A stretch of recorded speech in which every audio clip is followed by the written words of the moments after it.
आज आपण भेट देत आहोत देवगड येथील पोखरबाव गणपती मंदिराला। देवगड ते पोखरबाव गणपती मंदिर हे अंतर 11 किलोमीटर आहे।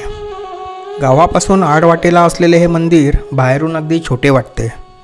मंदिरात प्रवेश केल्यावर गणपतीच्या स्वयंभू मूर्तीचे दर्शन होते। या मंदिराचे वैशिष्ट्य म्हणजे या मंदिराला खाली अजून एक पांडवकालीन मंदिर असून त्यात स्वयंभू पंचमुखी शिवलिंगाची स्थापना करण्यात आलेली आहे। मंदिराच्या बाजूने खाली जायला पायऱ्या आहेत। मंदिराच्या बाजूने पाण्याचा प्रवाह सतत वाहत असतो। हे शिवलिंग कासवाच्या पाठीवर जे वर्तुळ आहे त्याखाली स्थित आहे। ही पिंड हजारो वर्षे पाण्याखाली होती असे सांगितले जाते। समोरच एक गुहा असून तेथून पाण्याचा प्रवाह वर्षभर वाहत असतो। पावसाळ्यात डोंगरावरून येणारा पाण्याचा प्रवाह मोठा असतो, त्यामुळे पायऱ्या ओलांडून मंदिरात जाणे अवघड होते। अतिशय निसर्गरम्य आणि मनाला शांती देणारे हे मंदिर आहे।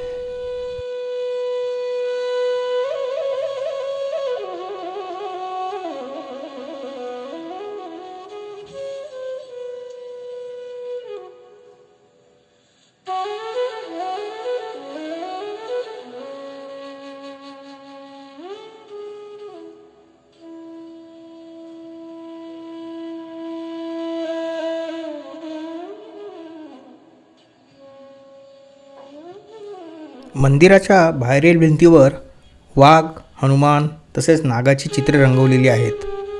हे एक जागृत देवस्थान असून संकष्टी तसेच 3 दिवसाचा गणेश जयंतीचा उत्सव साजरा केला जातो।